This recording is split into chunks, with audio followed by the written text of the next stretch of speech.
Boa noite. Boa noite. Obrigado. Em primeiro lugar, queria agradecer ao Venerável. Para mim é uma honra estar podendo fazer essa palestra no aniversário de 20 anos da loja. E eu me sinto muito feliz, muito honrado com esse convite.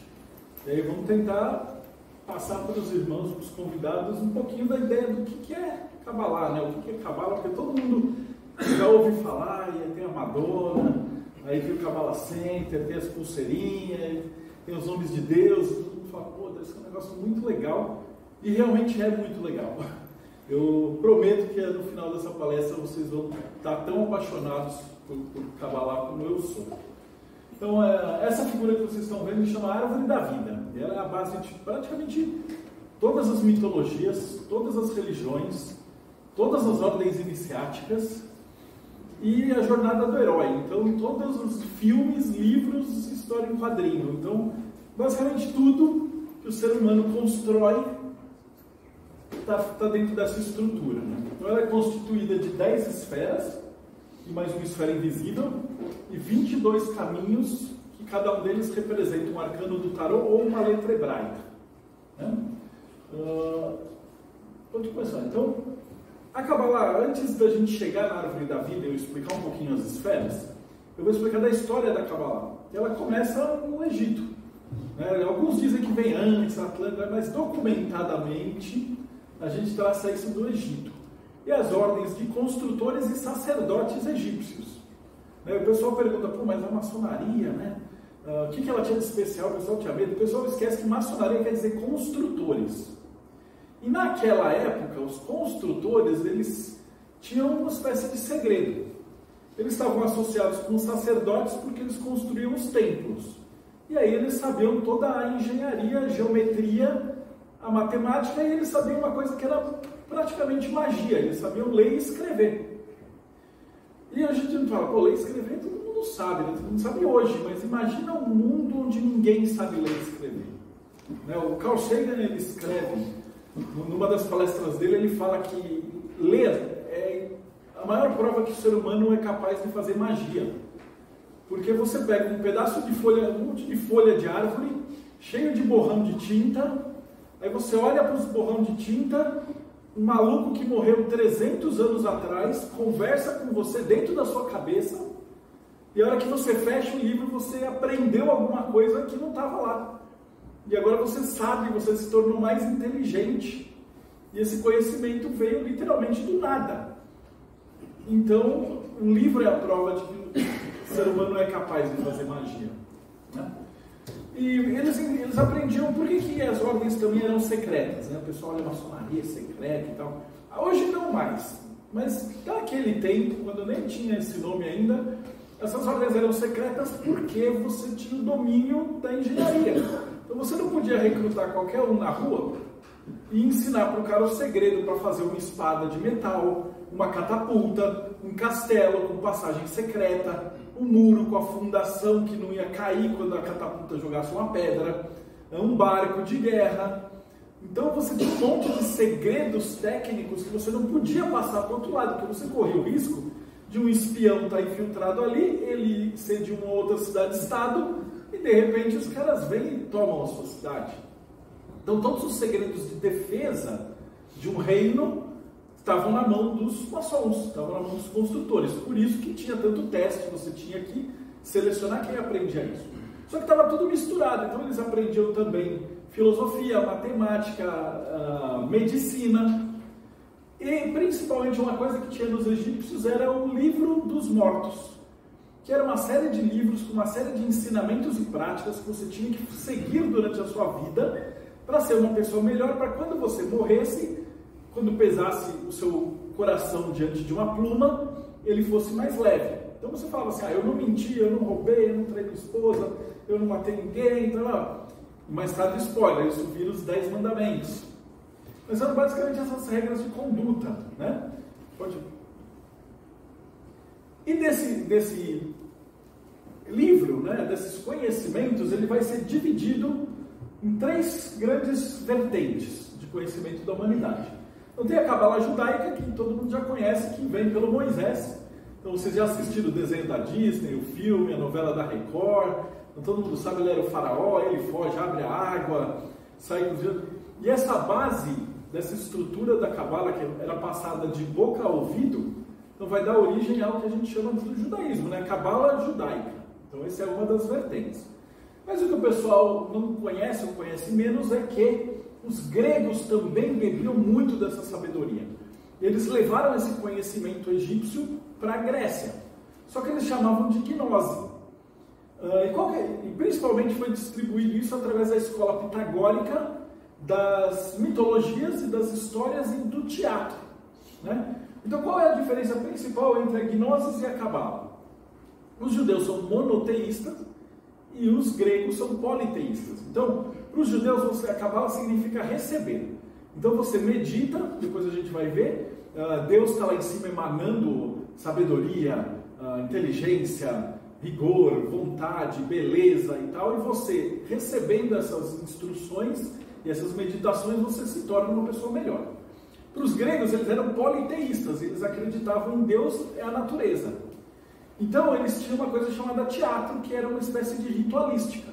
Então, você assistia a essas peças, você tinha um deus da força, um deus da beleza, um deus da sabedoria, um personagem arrogante, e todo tipo de psicose, né? O pessoal da psicologia adora mitos gregos, né? Porque eles têm todas as manias, psicoses e traumas humanos já existiam na forma de personagens de teatro.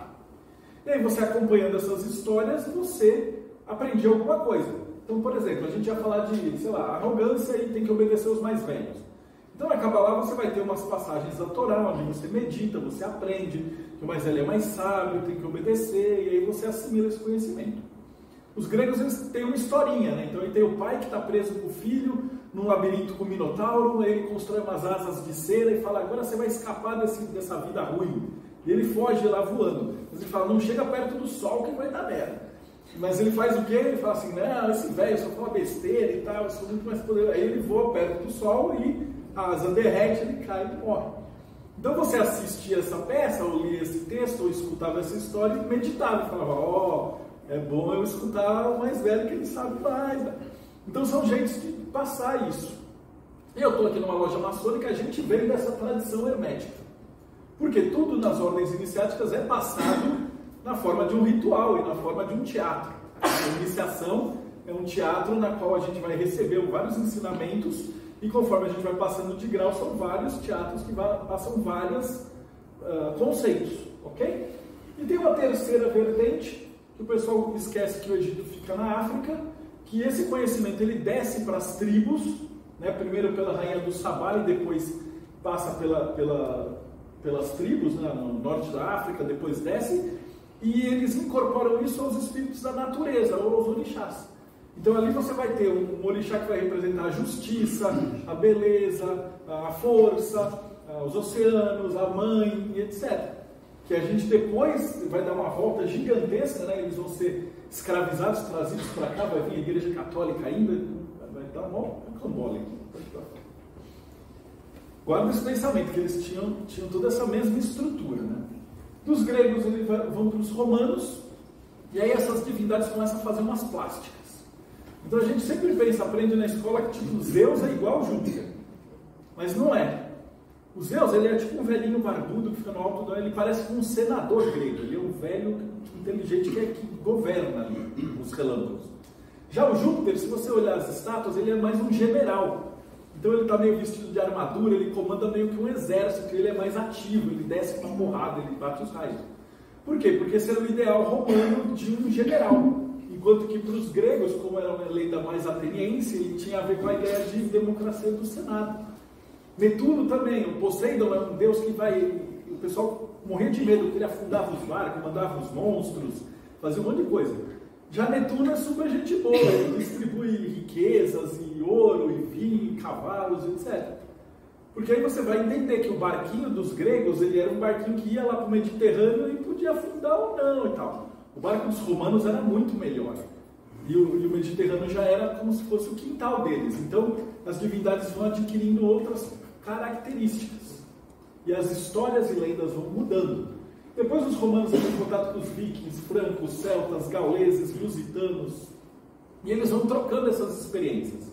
Então você vai ter o Votan, que no começo ele é mais trickster, né? O Odin, que a gente conhece da Marvel lá, o Thor, que ele tem umas características meio de guerra de Ares, aí em outras ele é mais fanfarrão, e aí você vai tendo os deuses que vão fazendo essas plásticas, essas mudanças, né? E coisas do tipo, pra gente, a gente acha que o inferno é quente, porque a gente vem de uma cultura do deserto, e o céu é um oásis, né? Tem um anjinho tocando harpa, é tudo calmo. Para os vikings, o inferno é gelado. Você chegar para o viking que está morrendo de frio, e ele fala assim, se você não me obedecer, você vai para o inferno. Ele fala, como é que é o inferno? Ele fala, é quente, cara. Aí para eles, o céu é um castelo onde eles brigam o dia inteiro e bebem cerveja a noite inteira, na fogueira, quentinho. Então, essas são adaptações dos estados de consciência do ser humano, né?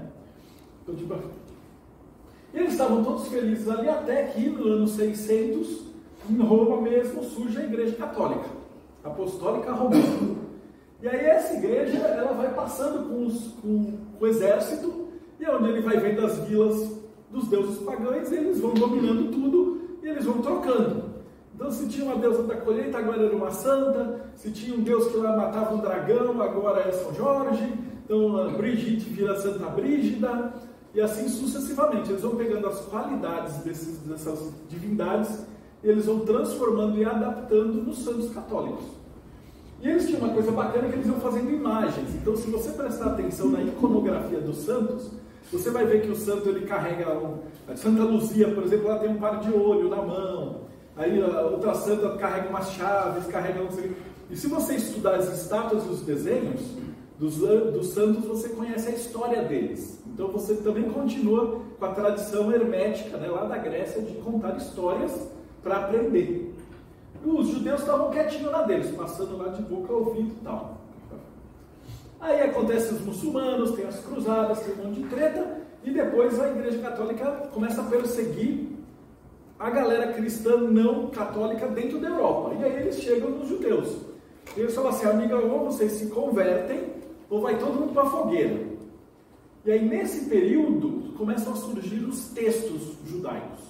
O mais importante de todos é o Pardes Simonim, que é um livro que a gente está, o Yair Alon Rabino traduziu e a gente vai publicar agora no ano que vem. É um bitolão assim, que é a base. Então, o Sefer Haziel, o Sefer Yetzirah, todos os grandes livros cabalísticos surgem nesse período. Porque o pessoal ficou com medo, falou, vai para a fogueira, a gente vai perder esse conhecimento boca ao ouvido. E aí eles começaram a anotar e escrever. Então surge a Cabala judaica da forma de livros que a gente conhece hoje. Então essa é uma ramificação. Os cristãos que pegaram todo esse conhecimento falaram, a Torá é o Velho Testamento, então a gente pode traduzir tudo e adaptar tudo. E aí eles começam a trabalhar com o Novo Testamento também, a reintegração do Cristo. E aí isso mais para frente vai dar origem à Cabala cristã, que depois vai virar a alquimia e depois a Rosa Cruz. Né? E os gregos do lado de lá, eles estão com todo esse hermetismo e isso floresce na Itália, por volta do século XIV e XV, que é o que a gente chama de Renascimento. A vantagem da Cabala cristã é que eles estavam acostumados da Grécia a usar imagens. Então eles faziam os desenhos. Então no Renascimento a gente tem aquele monte de ordem iniciática de pintor. Então os caras escondiam imagem nos quadros. Aqui na Capela Sistina tem um tarô inteiro desenhado na Capela Sistina. Tem uma aula de anatomia inteira escondida na Capela Sistina. Isso demorou séculos escondido dentro de ordem iniciática. Foi um cirurgião que na década de 80, visitando lá, ele olhou e falou, peraí, isso aqui é um corte de coração, isso aqui é um cérebro. E aí o cara escreveu um livro fantástico, onde ele descreve, e isso tudo estava escondido, estava na túnica dos anjos. Então, você tem uma imagem do anjinho aqui parado, ele está apontando para o braço. E aí ele está com uma capa, o desenho da capa é o músculo do braço. Perfeito. O outro está apontando para a perna, para a coxa, e a capa dele é o músculo da coxa desenhado. Tudo disfarçado.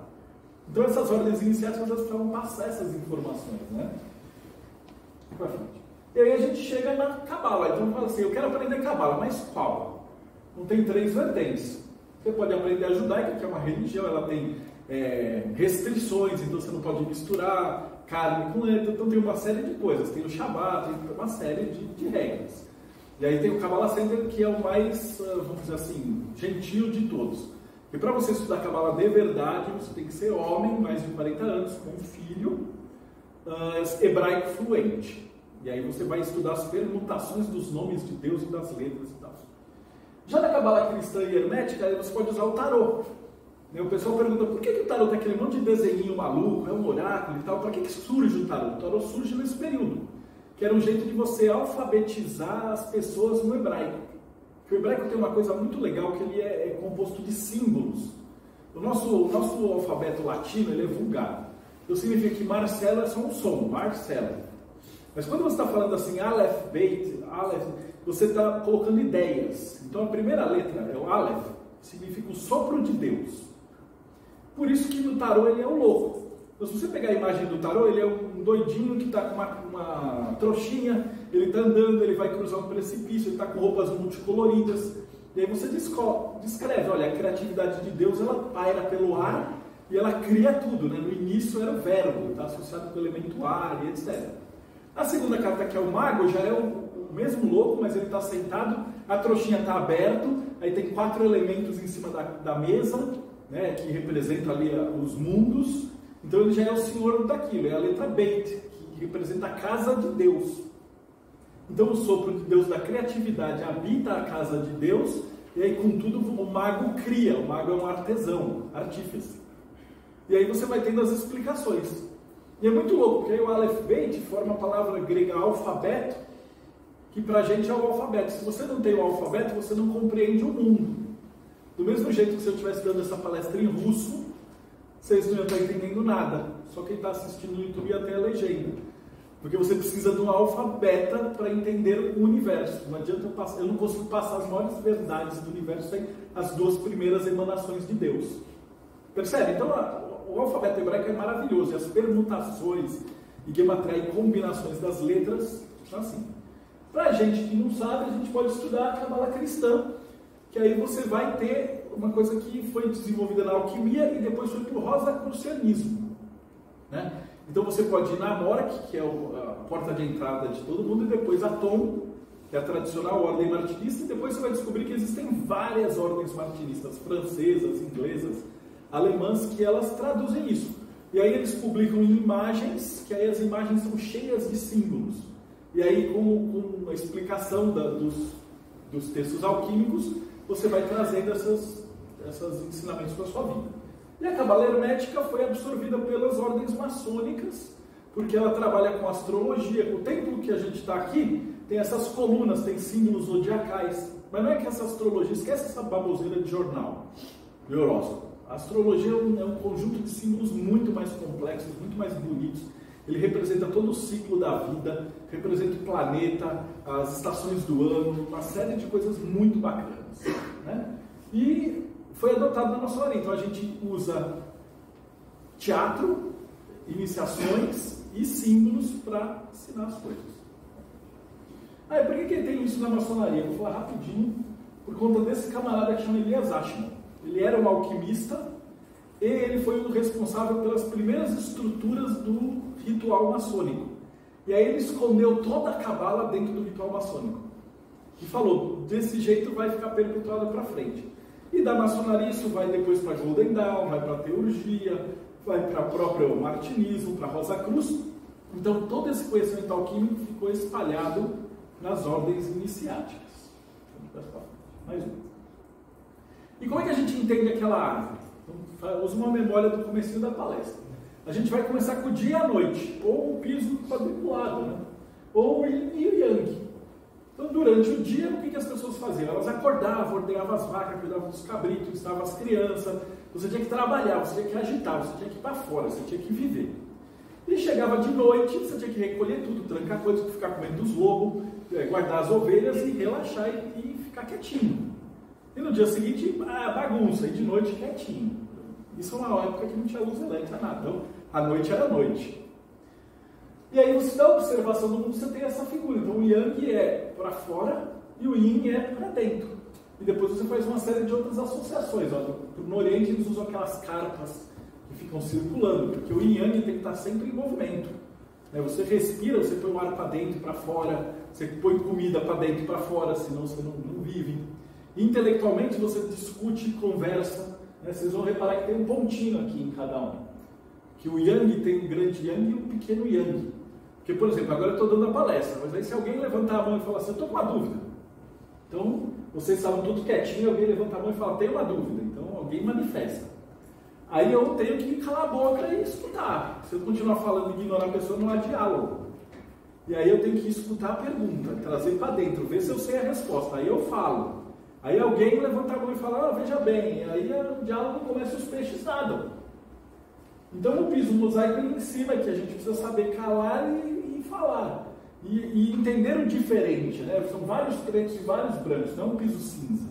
Então ele te ensina a lidar com o diferente e a escutar e falar. Você vai ter a alegoria de sol e de lua. Para os vikings era o fogo e o gelo. Né? Lembra do Game of Thrones, né? Fogo e gelo, as runas e tal, da mitologia nórdica.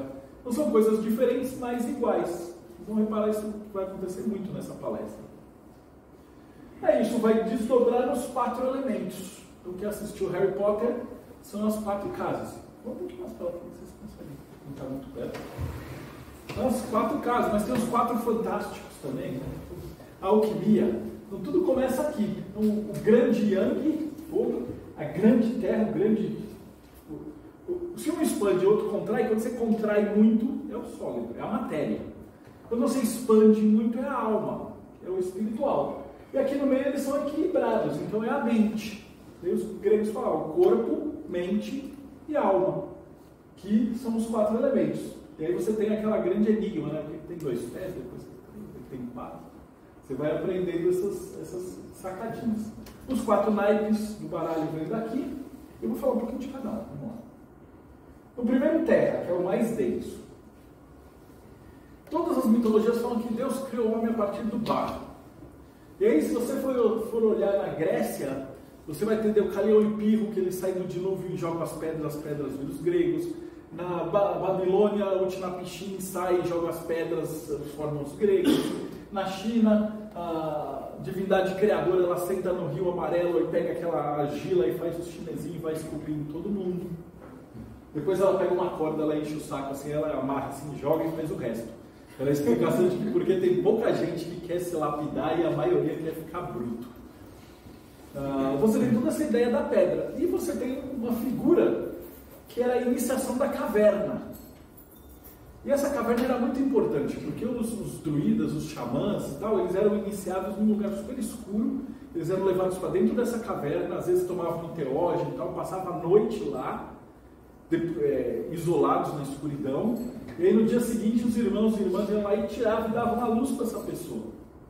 E aí ao receber essa luz do sol, a pessoa se tornava filho da terra. Então não tinha mais clã, não tinha mais raça, não tinha mais tribo, não tinha nada. Todo mundo que foi iniciado na escuridão da terra, da caverna, se tornava filho do planeta. E aí tinha como obrigação tomar conta da mãe terra. Por isso que todo mundo de todas as religiões, teoricamente, deviam ser irmãos, não se matar. Como o ser humano. O ser humano estraga tudo, vocês vão ver. Tá? Isso é tão bonito que depois essas cavernas foram virando as igrejas e os templos e tal. Eu sou arquiteto, eu tenho uma palestra só de templo. E essa aqui é a Catedral da Sé. Quando você observa uma catedral gótica ou construída dentro da geometria sagrada, ela sempre vai ter aqui 2 colunas, que é uma mulher parindo. O duomo, que é a barriga da grávida, o altar, que é a cabeça, o transepto, que são os braços, e a porta, que é uma ogival dupla com uma rosácea para o clítoris. Então é uma própria mulher representada parindo. E quando você adentra, é porque chegava uma hora que não dava mais para pôr um de cada vez na caverna. Tirando as ordens mais iniciáticas, mais secretas, mais exclusivas.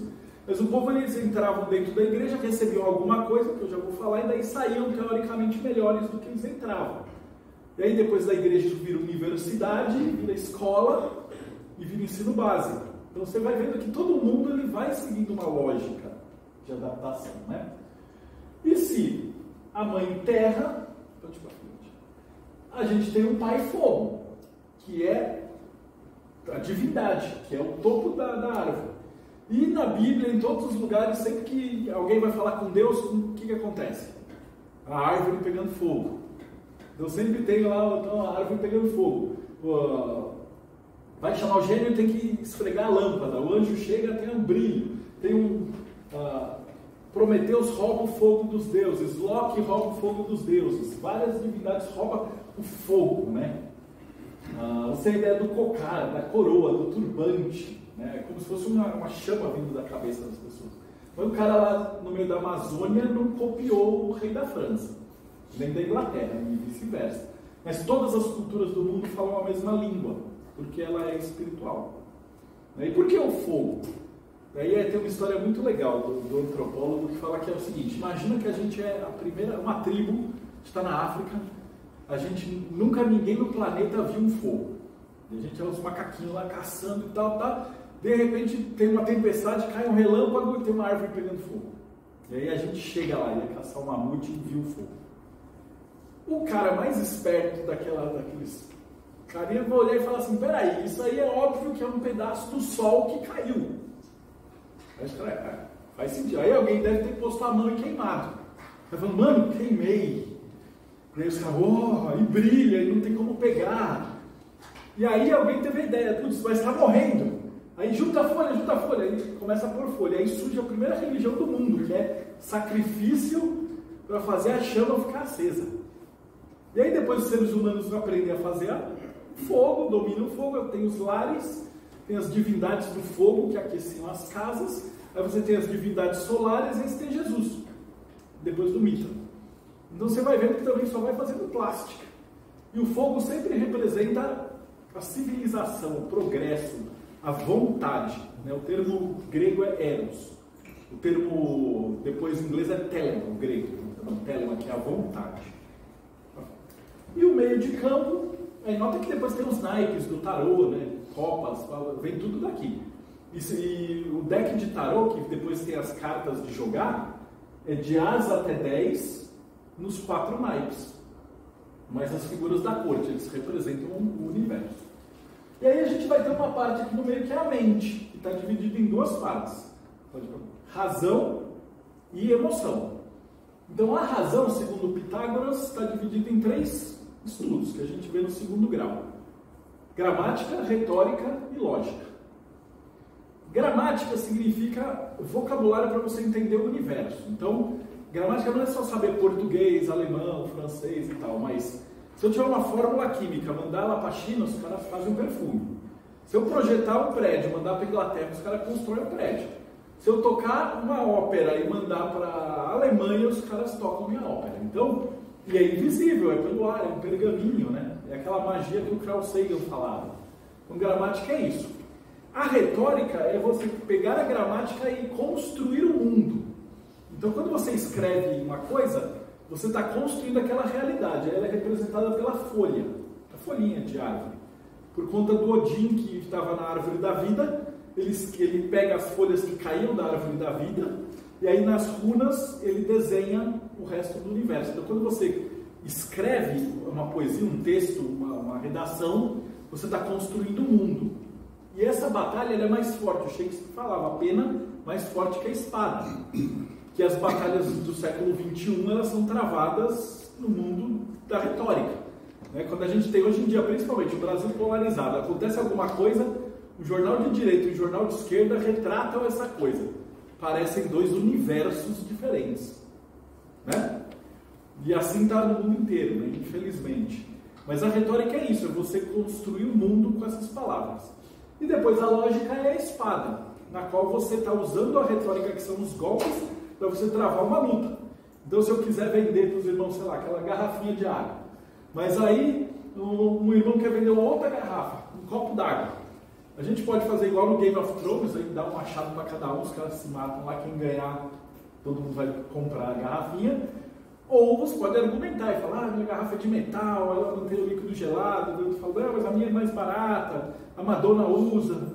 E a gente vai argumentando, são golpes invisíveis de espadas mentais, e no final alguém escolhe, né? E eu estou falando do direito, diplomacia, venda, mercados. Então toda a lógica é usada nisso, política, então é um universo aí. E aí tem aquela ideia de que todos os contos de fada e as mitologias e tal são contos iniciáticos que sobreviveram. Né? E eu gosto de ilustrar nesse ponto da palestra a história do rei Arthur. Que ele fala o seguinte: como é que você sabe que o rei Arthur era rei? Ele tinha uma carteirinha de rei. Ele tira a espada da pele. E aí, com o que eu falei até agora, o que você entende? Você fala assim, se você quiser uma coroa, ou seja, se você quiser fazer mudanças reais na sociedade e ser um rei, dono de si mesmo, você tem que estudar, tem que tirar essa pedra bruta e você precisa ter a arma para você ter a gramática, a retórica e a lógica. Então, em qualquer profissão, em qualquer coisa que você escolha, você precisa aprofundar e conhecer todos os meandros da gramática daquilo que você faz. Aí você fala, pô, mas isso agora num livro é legal, só que agora que vocês escutaram essa história, vocês nunca mais vão esquecer. Porque quando você absorve esses conhecimentos através de um símbolo, ele fixa no inconsciente, no subconsciente, e aí fica para sempre. Por isso que você vai ter os contos de fada que trabalham com isso, as lendas da mitologia que a galera da psicologia estuda até hoje, e tudo mais, frente para frente. E aí você vai ter a água, que é a emoção, que é o próximo passo, que é o elemento que falta. Na história do rei Arthur original, ele pega a espada dele e sai matando todo mundo, os inimigos dele. E aí ele quebra a espada num combate desleal.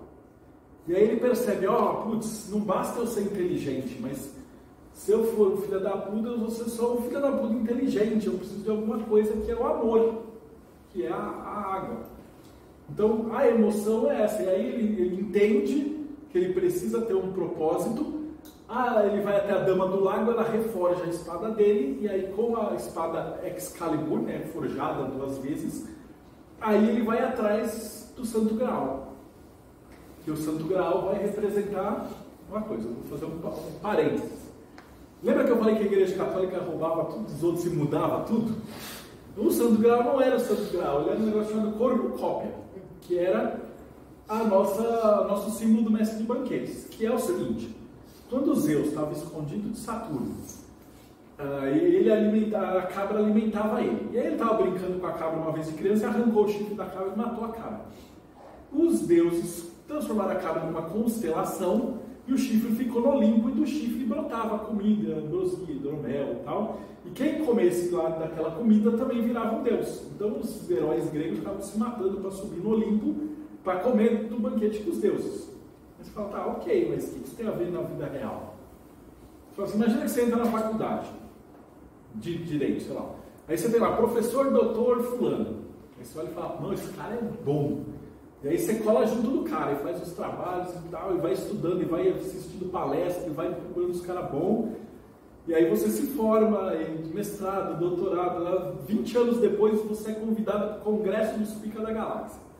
E aí você vai palestrar no Congresso dos Pica da Galáxia. Aí a hora que você senta na mesa lá, quem que está do seu lado? Professor fulano. Ou seja, se você se juntar de pessoas sábias, inteligentes e tal, eventualmente você vai banquetear com eles e você também vai se tornar sábio e inteligente. Então a lenda é válida no mundo real. Essa cornucópia depois vira um caldeirão mágico para os celtas, que quando você tomava e comia desse caldeirão, você retornava os seus ferimentos, voltava da morte.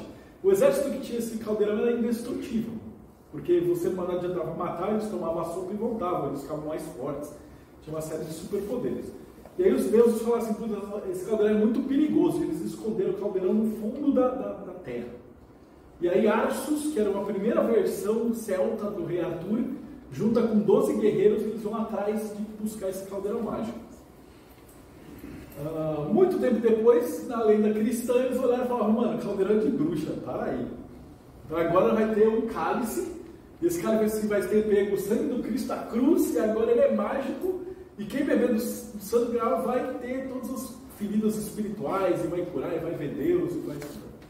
E aí o rei Arthur vira já um cavaleiro cristianizado, ele vai atrás do Graal. E isso representa, esse amor representa a verdadeira vontade, a perfeição do Graal.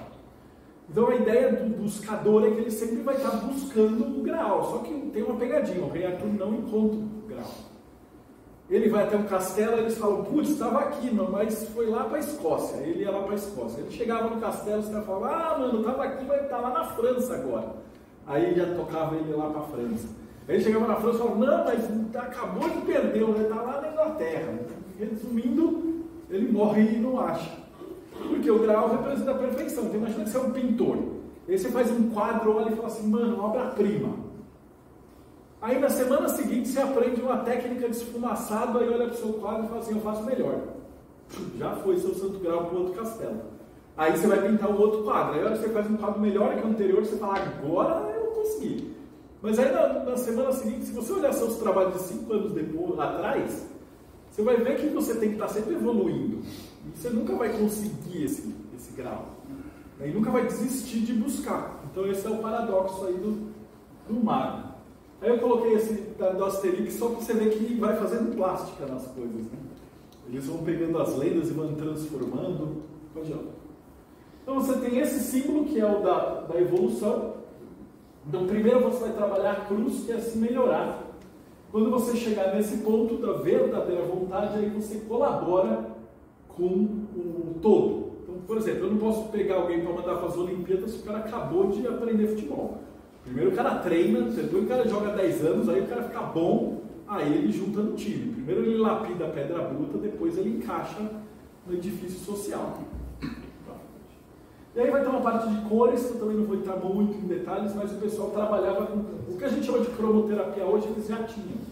E certas cores, das cores branco, cinza e preto, formavam a primeira emanação do dia e da noite, depois as cores básicas, né, vermelho, azul e amarelo, aí as secundárias, né, vermelho com amarelo é o laranja, amarelo com azul é o verde, vermelho com azul é o roxo, e a terra embaixo, que é o marrom. E aí dessas combinações você trabalha, então tem aquelas dicas, por que o restaurante usa vermelho, por que o hospital tem vermelho, porque elas trabalham o nosso emocional também. E a ideia da árvore mágica, né? Não sei se alguém aqui tem sobrenome de árvore. Pereira, Macedo, Carvalho, Oliveira, todo mundo tem sobrenome de árvore, vem daqueles judeus que foram convertidos à força. E aí eles escolheram a árvore por conta da ideia da árvore da vida, para manter aí essa tradição. Se vocês fizerem o teste lá no Genética, vocês vão ver que algum ponto da família tem a ascendência judaica. E a ideia da árvore mágica está em todas as mitologias, né? A árvore do Adão e da Eva, os 12 trabalhos de Hércules, o último é buscar uma maçã dourada que está protegida por um dragão. O Joãozinho pede feijão, que ele tem que subir uma árvore mágica, aí tem um gigante em cima, e aí ele traz para baixo uma galinha dos ovos de ouro. A árvore da vida, que o Odin negocia um olho para ter a sabedoria ancestral. E a árvore do Natal mesmo, né? Para as criancinhas, o que a gente fala? O que a criança tem que fazer? Só se comportar. Se a criança se comportou o ano inteiro, você vai ter Deus em cima, um monte de bola colorida e os presentes embaixo. Se a criança se comportou durante o ano, o Papai Noel vai olhar e ele sabe, e ele vai ganhar presentes no final do ano. Na árvore da vida, como diria o alquimista, ele fala, se você sabe como trabalhar na magia, o universo conspira. E aí vai acontecer várias coisas e você recolhe o fruto do seu trabalho embaixo. Uma maravilha. Então, até aí é a história da árvore. Agora, o que é essa árvore, né? Para começar, a gente está na maçonaria, essa aqui é a planta do templo. E são os cargos em loja. Mas também é a nossa vida, mas também é o universo, mas também é a nossa família e a nossa trabalho. Porque aqui representa todos em vários graus, né? Então, o primeiro, o mais próximo é Malkuth, que é a Terra. Tem chakra, eu não vou falar de chakra, mas também tem a ver com chakra, com vibração, né? Quando a gente for falar de astrologia, a gente está entendendo que o ascendente, que a pessoa fala, é o seu chakra básico, é como ele vibra, é o que te ancora na Terra. E o que a gente chama de signos, na verdade, são variações dos elementos, né? Então, quando a gente fala, sei lá, Virgem, é o elemento Terra vibrando da maneira do Mercúrio alquímico. Tá vendo? É bem mais complicado, né? O pessoal gosta de olhar horóscopo e acha que é tudo besteira e tal. Mas na verdade é um jeito de descrever o mundo. Pode ir pra frente. E Malkuth ele vai ter muito a ver com as divindades da Terra, né? Então você vê as primeiras ali, ó, Inanna, Taueret, Shilanagi, são todas gordonas, com peitos, são mulheres que estão tendo filhos. Porque naquele momento o que fazia a riqueza da vila? Era um guerreiro a mais, um colhedor a mais, um caçador a mais. Então cada criança era a riqueza da vila. Depois são as deusas da agricultura, porque aí a agricultura passou a ser a riqueza, que é o processo final do plantio, da colheita. né? E depois deuses de riqueza, e aqueles deuses que morriam e renasciam. Na Igreja Católica é São Lázaro. A gente vai ter o Oxumaré, o Omulu, Perséfone, acho que é a mais conhecida, né? Que ela é raptada por Hades, ela fica lá e quando ela volta, ela traz a natureza com ela, né? E também representa o mundo lá fora. Porque a gente fala assim, onde você vai colher os frutos do que você conquistar na árvore é lá fora.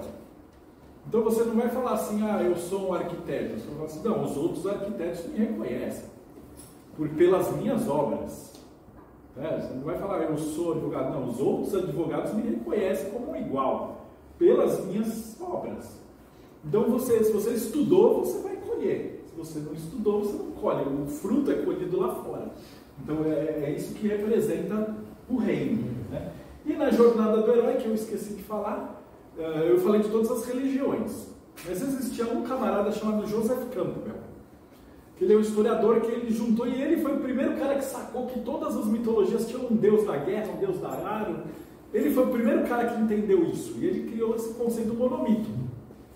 Se ele tivesse sido maçom e tido contato com o nosso ritual, ele ia pirar. Que foi o meu caso. Eu fui primeiro para essa área, aí quando eu entrei na maçonaria, eu encontrei um rabino, e eu estava dando uma palestra de deuses, e ele olhou e falou, isso aí é cabala. Aí eu estudei 5 anos de cabala, e aí eu fiz outro caminho inverso. E geralmente, se você começar pela cabala, os judeus vão falar que tarô é bobeira, astrologia é bobeira, e a pessoa se fecha. Então eu, por sorte, né, acho que não existe sorte, eu fiz o caminho ao contrário. E aí eu tive muita sorte. Eu entrei na maçonaria pela Madras, com o Wagner Veneziani, da editora, e lá eles tinham uma série de estudiosos de todos os tipos de espiritualidade, né? Então a gente foi aprendendo muito disso daí.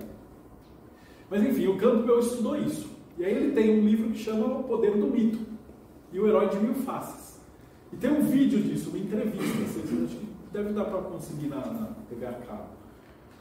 E quem gravou essas entrevistas, que passou 6 meses estudando a cabala a fundo, eram 2 cinegrafistas e diretores e tal, que eles são desconhecidos, acho que vocês nunca ouviram falar. Um é Steven Spielberg e o outro é George Lucas. E aí eles saíram de lá e eles fizeram um filme que também é muito difícil, acho que vocês também nunca ouviram falar, chama Star Wars, que segue a cabala. E aí toda essa estrutura da cabala depois... praticamente tem um monte de judeu em Hollywood e os caras usaram, então todo blockbuster que vocês vão ver, eles seguem o tal da jornada do herói do Campbell. E na jornada do herói você nunca sabe que você é o herói. Então o Harry Potter, ele é o mago que vai mudar todo mundo e tal, mas ele começa onde? Trancado numa câmara de reflexões debaixo da escada. O Luke Skywalker é o Jedi, ele começa num planeta que é de plantação, mas é deserto. O Matrix, que é o Neo e tal, ele começa na Matrix. O Rei Arthur começa na pedra. Então você vai ter toda essa estrutura. Todo mundo pode entrar numa ordem iniciática e chegar a venerável. A única coisa que está diferenciando o aprendiz que acabou de entrar do venerável mestre é tipo, sei lá, 5, 6 anos de trabalho. É só querer. Mas qualquer um pode. Mas aí é o esforço próprio. Mas as chances na jornada estão aí. Aí você vai dar um passo para frente e entra no Templo de Salomão. Então, outro nome para isso aí é Templo de Salomão, outro nome para isso aí é Escada de Jacó. E aí você vai ver a Lua, que é o planeta, o corpo celeste que está mais próximo da Terra. Pode ir para frente. Mais um. E a Lua, na alquimia, é o primeiro contato que você tem. E de acordo com o Rabino, na Kabbalah judaica, eles falam que para você entender um assunto, você precisa ler 108 mestres. O que isso significa para a gente? Se eu quiser ser arquiteto, eu tive que passar pela faculdade, eu tive que aprender arquitetura clássica, arquitetura gótica, arquitetura moderna, arquitetura Bauhaus, Le Corbusier, moderna, brutalista, milhares de arquiteturas. Tem umas que eu odeio, tem umas que eu amo. E se você pegar 200 arquitetos e falar, põe aí as suas favoritas e tal, vai ser tudo diferente. E em qualquer lugar é isso. Se você vai cozinhar, você tem que aprender todas as cozinhas, todos os temperos. Alguns você vai adorar, doce e tal. Cada um pega a sua profissão e coloca isso. Você tem que ter contato com 108, no mínimo. Isso estou falando de um cara que tem uma devoção para ser um mago. Por que isso tem a ver com a Lua? Porque a Lua não tem brilho, a Lua reflete a luz do Sol. assim como você ainda não tem brilho. Então você vai ver vários mestres e você vai ver a lua. Então tem um livro que você vai olhar e falar, eu amei essa arquitetura. Então isso é uma lua cheia. Isso reflete o meu sol. Vai ter construções que eu vou olhar e falar, cara, isso aqui é horrível, eu nunca faria, nunca moraria nisso aqui. É uma lua minguante, é uma lua nova, não reflete nada do meu sol. E aí tem uns arquitetos que falam, isso aqui é bom, isso aqui é legal, isso aqui é mais legal, né? Então todos os autores que vocês vão lendo, de literatura, de tudo, vocês vão classificando que é um reflexo seu. Por isso que a lua está antes do sol na alquimia. E aí você vai entrar nesse tempo, você vai ver que está tudo deusa de jornada. Né? Eu vou falar da Ísis, que acho que é a mais conhecida, né? Osíris é picotado, o corpo dele é espalhado pelo Egito, e ela faz uma jornada recolhendo os pedaços ali. E um monte de ordem iniciática, para você na iniciação eles te veem, não te batem. Aí você vai andando, vai recolhendo uma palavra aqui, um aperto de mão lá, né? Até você juntar os quebra-cabeças para você poder passar para o próximo, para a chave do labirinto, né? Então você vai ter, Psique entra para fazer desafios, a própria Circe, a Diana, você vai ter todas essas divindades que vão seguir essas jornadas. São todas guerreiras e associadas com a lua. E ao mesmo tempo você vai ter as mães também, né? Iemanjá, a Virgem Maria. E quando você está descendo da árvore, a lua vai representar o útero, que é o último processo antes de criar o bebê embaixo. Vocês já vão entender isso. É o irmão esperto que conduz a pessoa para dentro do ritual. Você vai ver, quer ver, o coelho branco. O coelho é um símbolo da lua, ele leva a Alice para onde? Para dentro do subconsciente. Morpheus, que é o deus do sono, leva o Neo para fora da Matrix. O Hagrid leva ele para Hogwarts. E às vezes eles juntam todos esses arquétipos e eles fazem tipo a Sarah Connors. Ele é a mãe do Salvador, ela é a guerreira, ele tem todos os arquétipos da lua. Está tudo escondido na cara de todo mundo. Então essa é a beleza de estudar a Cabala. Aí a gente sobe mais um degrau, a escada de Jacó, e vai para Mercúrio, que representa a inteligência. Então, o lado de lá é a coluna do rigor. E o lado de cá vai ser a coluna da beleza. Então, pode ir para frente. Mercúrio, mais um. Ele tem a ver com lembra que eu falei? Razão. Então, Tote, Imhotep, Moisés, são todos aqueles deuses que roubam o fogo dos deuses e traz, né? A gente fala, Loki rouba o fogo dos deuses. O Prometeus também. Mas o Moisés também. Ele sobe o negócio, fala com a árvore de fogo e traz as regras. Então, basicamente, são heróis que vão até o divino, trazem as regras e trazem para a humanidade. E eles são tipo os protetores, né? Exu, São Jerônimo. O Exu, os caras falam, é o diabo, não sei o quê. Mas tem alguém daqui que é da Umbanda, do Candomblé? Se você vai num terreiro, antes de você começar a gira, tem que bater para Exu. Se o Exu não falar que o terreiro está coberto, não começa a gira. E nas ordens iniciáticas tem umas por aí que tem uns vigilantes que a primeira coisa da loja é tem que falar para o vigilante. Se o vigilante não falar que o tempo está coberto, não começa. Mas será que essas ordens iniciáticas copiaram dos escravos? O cara da senzala na África copiou da maçonaria, da Golden Dawn? Impossível. Mas todos eles beberam de alguma coisa. E a estrutura mágica é essa. Esse ponto da energia é o que protege a nossa estrutura. Mas é lógico, é a razão. Ele protege o nosso corpo. Você fala assim, você recebeu um e-mail. Aí o e-mail fala assim, se você clicar nesse link, você vai ver, sei lá, as fotos, eu nunca lembro, sei lá, você vai ganhar, tem uma chance de ganhar no jogo do Tigrinho. Você dá a sua razão, né? Ou o príncipe lá que fala que se você clicar aqui, você vai ganhar o dinheiro da Nigéria. Então. A razão é que vai impedir você de clicar lá e tal. Do mesmo jeito que você fala assim, eu vou comer porcaria ou eu vou comer bem. A razão é que vai te ditar. Então a razão é o que protege tudo. A senha do banco é o que vai dar acesso ao seu dinheiro. Tudo é lógica. Então por isso que essa energia, quem está nesse cargo, representa essa defesa, né? E aí a gente vai ter, toda história que se preze vai ter o Homem de Ferro, o C3PO, alguém inteligente, a Hermione.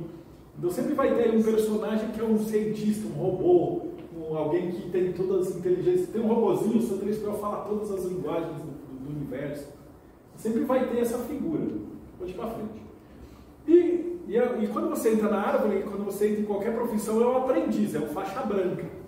é o cara do primeiro e segundo ano da faculdade, ele está aprendendo só as regras dali. Mas com o tempo, segundo, terceiro ano, ele olha para o outro lado e ele vê uma estrela do outro lado, que é Vênus, vai para frente, que é o amor. E aí, a hora que ele atravessa, ele vai ver as musas inspiradoras. Então isso já seria alguém no segundo, terceiro ano de uma faculdade, onde você já descobriu que aquilo é o que você quer fazer, e aí você já começa a fazer estágio, a trabalhar e tal. Então seria ali um vigilante, um companheiro, alguém que já está inserido na parada para tentar virar o mestre lá na frente. É um faixa marrom. A faixa marrom é uma faixa branca que rolou tanto no chão que a faixa dele ficou marrom. E aqui vão ser as esposas dos reis, ó, Guinevere, Epona, Sífia, a esposa de Thor, Afrodite, as musas que inspiram. As Hespérides, as musas, elas trabalham em conjunto ali com o poema. Oxum, né, cachoeiras, do lado de lá é Exu. E aqui a gente tem a musa e o poeta trabalhando junto. Então, por exemplo, eu sou casado, a minha esposa ela não pôde vir hoje porque ela está trabalhando. Mas aí ela que dá a inspiração de tudo. Né? O poeta ele não faz nada. Ele, sem a musa, ele olha com a folha de papel e não sai nada. A musa sozinha, ela não faz nada, ela museia. Mas se ela tiver um poeta em volta, eles se juntam. Aqui vai ter um outro arcano que é a torre, né, do tarô, que é o cadinho, né, é o forno alquímico. E aí, se você juntar a poetisa com o poeta, com a musa, embaixo vai ter o ventre e embaixo o poema feito. É todo um processo de subida e descida. Então, quando você sobe, você vai se tornando melhor, e quando você desce, você produz ou coproduz. Aí a gente chega em Tiferet, que é o Sol. Para frente. Ó, eu vou para o Sol 1 dessa vez. Eu não vou falar de chakras, eu vou falar só desse, só para dar um gostinho. Esse é o chakra Anahata, que é o chakra cardíaco. Quando ele está desenvolvido no mestre, ele brilha. E o pessoal que tem mediunidade fala que enxerga às vezes até asas e uma parada assim. Vamos para frente. Eu estudei em colégio, eu estudei lá no São Bento. E lá tinha a figura do Jesus com esse coração pegando fogo. Eu chegava para o padre e falava, mas padre, Jesus, coração, ele arrancou, ele é um zumbi, está pegando fogo, como é que... Aí o padre falava assim, são os mistérios. Aí eu descobri que são os mistérios é o equivalente de não é do seu grau. Quando o cara não sabe, ele fala isso. Mas você vê, ó, Jesus tem um chakra cardíaco brilhante, né? Maria também tem. Mas a igreja não podia falar, e aí eles criaram o Sagrado Coração de Jesus, que é a mesma coisa. Mas basicamente o Sol é o Tiferet, é a verdadeira vontade, é onde a gente quer chegar. É os heróis, Osíris, Apolo, Dionísio, Hércules, Orfeu, Krishna, Mitra, Jesus, os Percival, Superman, né? E o livro da lei dentro, que é a Bíblia, que é a luz que guia a gente, é o nosso coração. A gente tenta chegar na faixa preta. Ou alguém formado, alguém que já é um profissional, que é responsável, que ele tem uma responsabilidade. Né?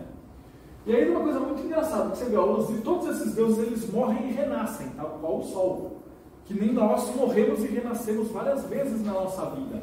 Então você tem lá Osíris, Apolo, Krishna, Irabif, Mitra, Jesus, o Superman morre e renasce, o Capitão América congela e volta, o Neo morre e renasce.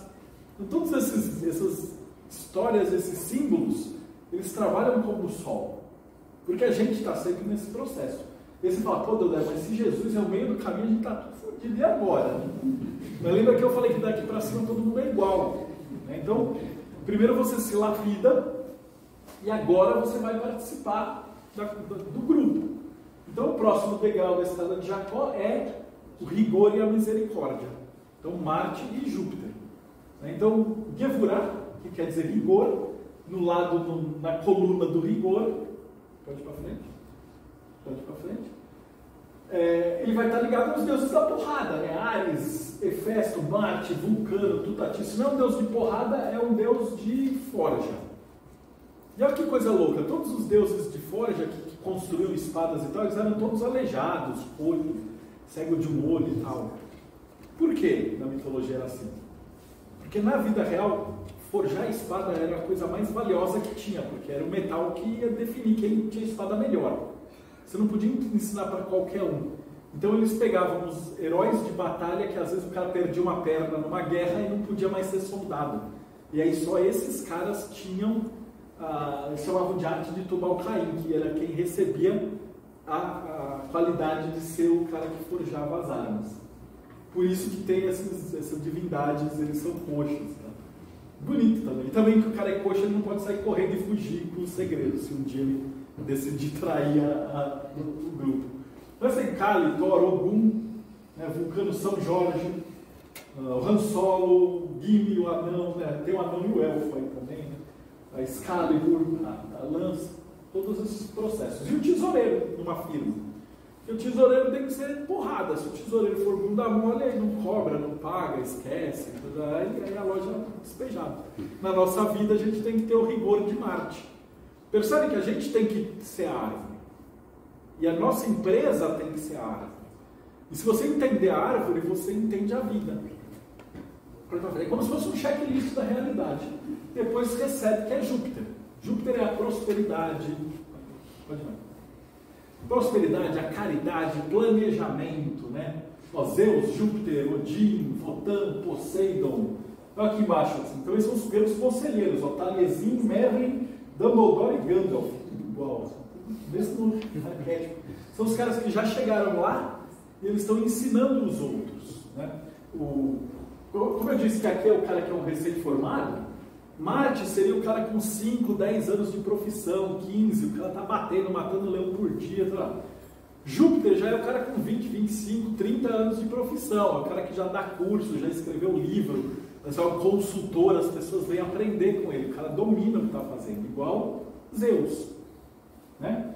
É igual o São José, que é o pai de Jesus. Então eles também protegem e ensinam, são os mestrados, os professores, os caras de carreira, né, que trabalham para ensinar os outros. E ao mesmo tempo também a ideia do Santo Graal, que você busca também beber desse conhecimento.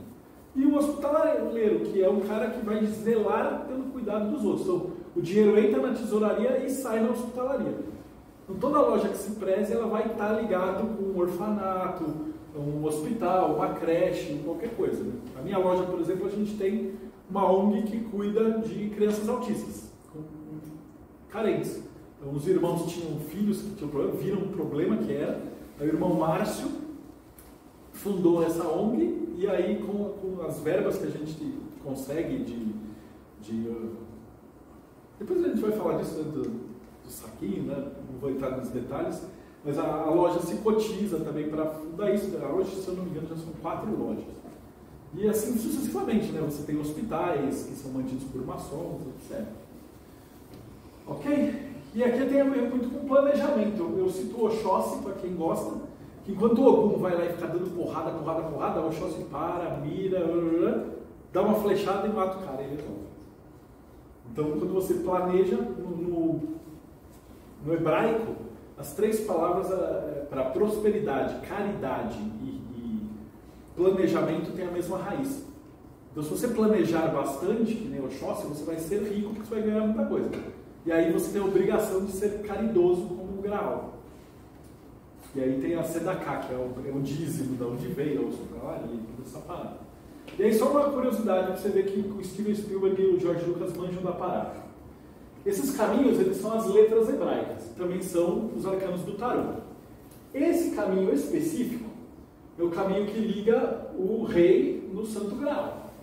Né? E ele representa a letra Yod, né, que é a letra que está ali em cima do céu venerável, que é a emanação divino. Ela é a menor letra do alfabeto hebraico, ela é representada na cor verde, na cromoterapia, e ele é o arcano do eremita, do tarô.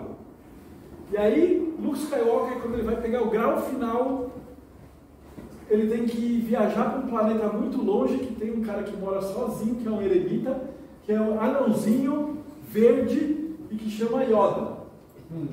Tipo, o cara sabia, é muita coincidência você falar, é sorte, é coincidência. O cara com esse propósito, o cara sabe o que está fazendo. E assim a gente tem muitos personagens de muitos. O teatro do Shakespeare está cheio, as obras clássicas estão recheadas de elementos. Né? Vamos para frente. Aí nós vamos ter Da'at, que é essa esfera aqui, não é uma esfera, que é o altar dos perfumes, é o conhecimento. Da'at quer dizer conhecimento. Que é em torno de tudo do melhoramento do ser humano, está girando em torno disso. Então ele já foi Saturno, depois ele virou Urano, depois ele virou Netuno, hoje em dia ele é representado por Plutão. E por todos os planetas lá de Kuiper, né? E ele quer dizer, ele é representado pelos desafios. Então ele é os monstros, o dragão, a bruxa da Branca de Neve, e também aquela sabedoria ancestral, né? Nanã. É sempre os orixá que os outros divindades têm medo, né? As parcas, as Yamincho, eu não vou falar o nome, não pode, né? Mas enfim, são todas aquelas que os outros orixás, os deuses, as noras, as medusas, as górgonas, que elas são as detentoras daquela, elas têm o fio da vida e cortam, se elas se invocarem em você. Então tem todo o processo aí, as bondosas, tal. Ou aqueles que testam, né? Então, o dragão, Voldemort, o imperador, a Morgana, o Thanos. O Marvel é tão louco que o Thanos tem uma luva com as esferas, que são as esferas das cores. E quando você junta todas as cores, você tem um desejo qualquer atendido. E aí tem essa busca, né, pelas esferas do poder. Outro exemplo, por exemplo, a Medusa. Ela vai testar o herói como? Você tem que matar ela ou ela te transforma em pedra. Aí você fala assim, não, eu vou entrar, eu vou fazer, vai acontecer, eu vou estudar e tal. Aí começa a vir para falar, mas a loja é de sexta-feira, aí é dia do jogo, aí tem preguiça, aí tem novela, aí tem... Aí você sai. Ou seja, você volta a ser pedra. Então a Medusa, ela testa, ela transforma os pretensos heróis que não passam no teste de buscar o conhecimento e transforma os caras de volta em profano. Ok? Depois lá em cima o topo das colunas, né? Binah e Hokmah. O Binah é o entendimento. Então, entendimento é diferente de conhecimento. Entendimento é aquilo que você filtra. Não pode passar um pouquinho. Então, quando eu falo de conhecimento, tipo agora nessa palestra eu estou passando 1h30, 2 horas, sei lá, quanto tempo deu, de conhecimentos. Mas de acordo com o alfabeto de cada um, o Aleph, Beit, eles estão aqui em cima. Lá. Esse é o Aleph e esse é o Beit. Cada um de vocês tem um background, um conhecimento, um estudo. Então vai ter gente que vai entrar e falar, mano, eu estou há 30 anos na sua, eu nunca vi isso, que louco essa palestra. Mas eu já dei aula, teve um pastor que falou, pô, eu vim aqui, né, só falou de demônio, perdi meu tempo. Então cada um de vocês vai aproveitar um tantinho da palestra, mais ou menos, tanto que vai estar gravado. Depois vocês vão assistir no YouTube daqui a um ano, vocês vão olhar e falar, peraí, essa palestra ele falou uns negócios que ele não tinha falado lá. Mas na verdade eu falei, você não escutou. Mas lá pra frente você vai mudar e você vai escutar. Eu escondi um monte de coisa aqui. Que quem sabe, sabe. Quem não soube, não passou, não vai saber. Isso é o entendimento. Você tem que ter as chaves para trafegar no labirinto. Então, o conhecimento não é... Para os judeus, isso aí é a palavra shet, que é o carro, ou a cerca. Então, a cerca limita o tamanho do seu cérebro, o tamanho do seu conhecimento. Nós estamos limitados, por isso que é Saturno. Nós estamos limitados por aquilo que a gente entende. Ou seja, você nunca vai pensar em sair com a sua família para uma viagem de férias para uma cidade que você nunca ouviu falar.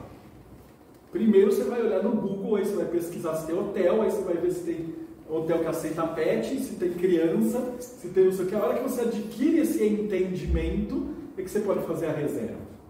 Então a gente está limitado pela maior prisão de todas, que é o cérebro, que é o entendimento do mundo. Então aí a gente vai ter o arcano do mago, do tarô, e uma série de outras relações. E aqui são as divindades fêmeas, são aquelas que fecham, a Eva, a deusa, né, a Shiva, Xangô, são as deusas de justiça. Você vai ver que é o topo do pilar do rigor, é o orador, né, o orador. E aqui é o pilar, ele é a estrutura da loja da árvore conversando com o universo. Então, por exemplo, é o orador e o secretário, esses dois pontos. O orador, ele representa o grão-mestre, ele representa a lei. Tanto que se o venerável vai fazer alguma coisa, o orador pode falar, não, pode parar, você não pode fazer isso, você está indo contra a regra. Então, na polícia tem a corregedoria. Então, todo lugar que presta tem alguém que tem que vigiar esse lugar. E isso é Saturno. Tem o Batman, sempre vai ter, contraponto do Super-Homem. Tem o Snape, por exemplo, todo mundo acha que ele é sacana e tal, mas ele está sempre protegendo Harry Potter. O Darth Vader, que ele foi corrompido e tal, depois ele volta. Então aqui você sempre vai ter um pouco que é o vilão que vai fazer um ciclo de justiça para retornar. Né? E os próprios deuses da justiça, o Tyr. Pode ir para frente. E Se Saturno é o final da vida, é aquele cara que tem 30, 40 anos de profissão, o cara é uma lenda. O nome dele é um método, né? E é o que todos nós aspiramos um dia, né? Pra, pelo menos sermos lembrados no futuro por alguma coisa que a gente fez. Nem que seja ser um bom pai, um bom irmão, um bom mestre de loja, um morador. Sei lá, a gente tem que é o que a gente chama de grande obra na alquimia, o que todos deveriam aspirar. Imagina se todo mundo no planeta estudasse isso, tivesse condições de trabalhar, assim, pudesse receber as coisas para ter a base para fazer isso. As pessoas não recebem porque existe um negócio chamado árvore da morte também. Aí vai ter corrupção, crime, uma série de paradas. Mas enfim, você morre ali. Não dá para passar, a gente está limitado pelo nosso corpinho de Saturno. Hokmah é a sabedoria divina. Então, se eu tenho um conhecimento de uma vida inteira, só aqui na Terra tem 8 bilhões de historinhas do tamanho da minha. Mais do que foi para trás. E aqui a gente conta uma história, né? Se Deus está lá em cima, sabedoria é a soma de todos os conhecimentos de todo mundo. E aí os hindus, eles contam uma história que Deus é onisciente. Então é chato pra caralho ser Deus. Você sabe tudo. E uma das coisas mais legais do mundo é aprender uma coisa nova.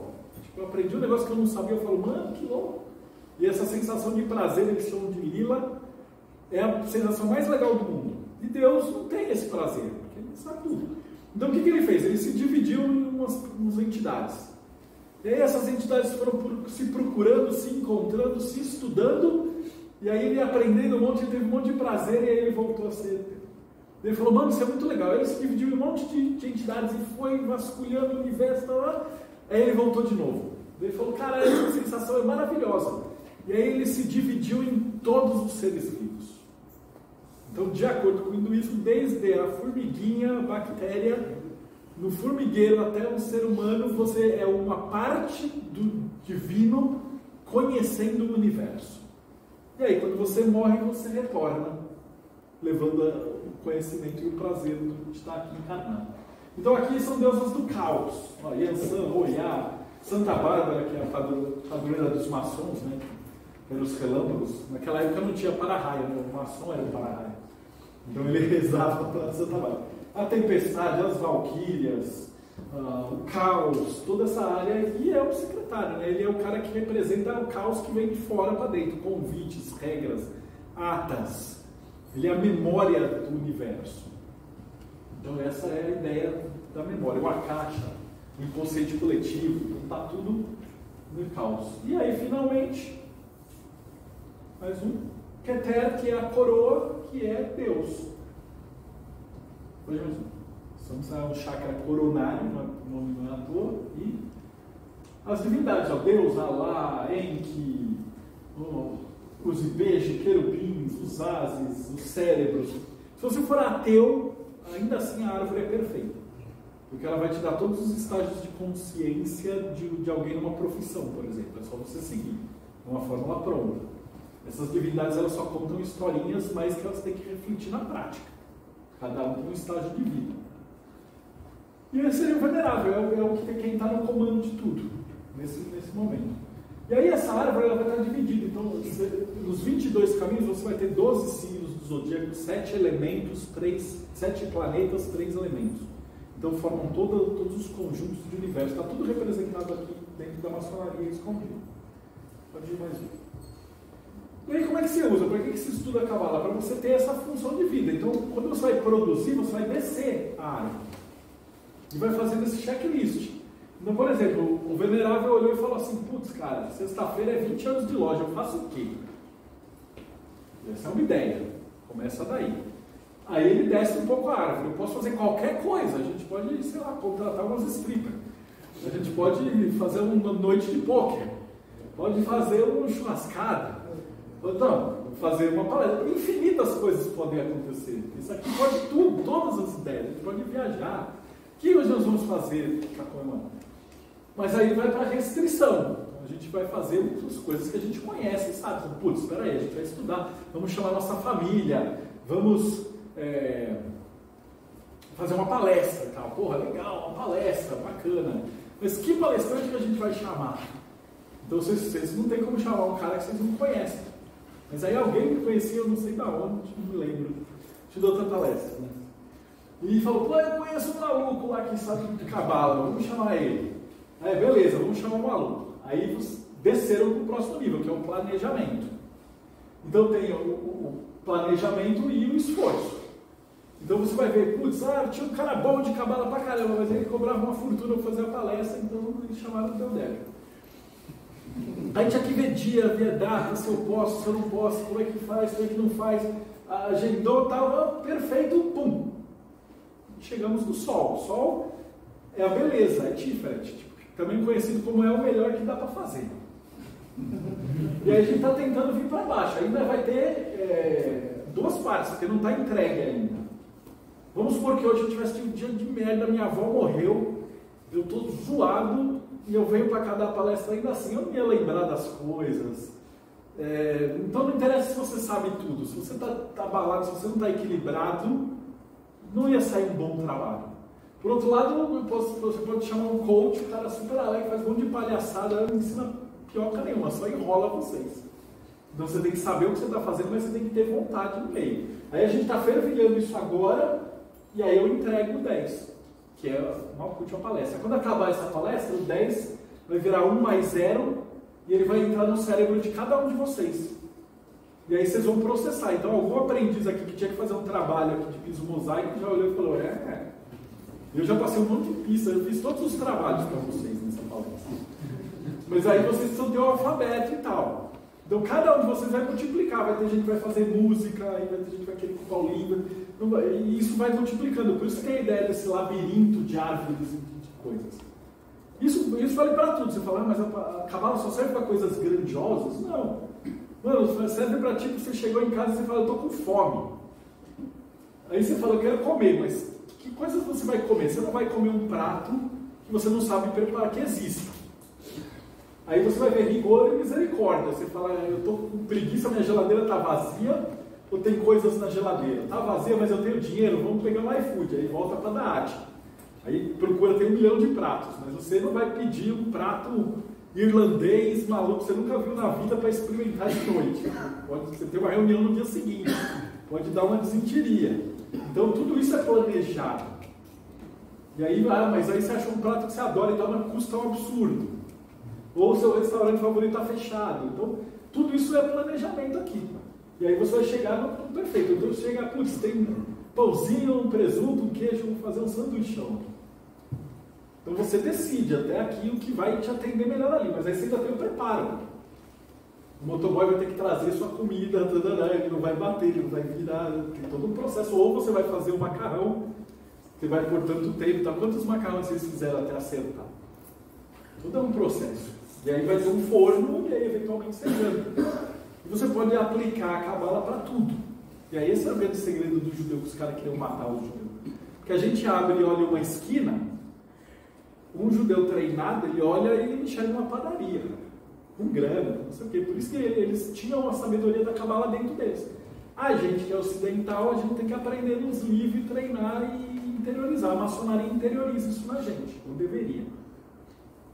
Para a gente nos tornarmos pessoas melhores. A Demolei é maravilhosa nisso, é treinada nisso. Não sei se vocês tiveram algum moleque na Demolei, mas eles treinam, eles entram, eles têm ritual, eles aprendem a falar, aí eles são obrigados a fazer todos os cargos, aí eles têm que saber se direcionar para uma autoridade, eles têm que saber fazer ata, eles têm que cuidar do dinheiro da loja, eles têm que organizar uma festa. O moleque, quem está com 13, saiu com 21, você pode contratar que o cara é líder, porque ele passou pela árvore. E aqui numa loja, você sabe se a loja está com problema ou não, é só você olhar os cargos.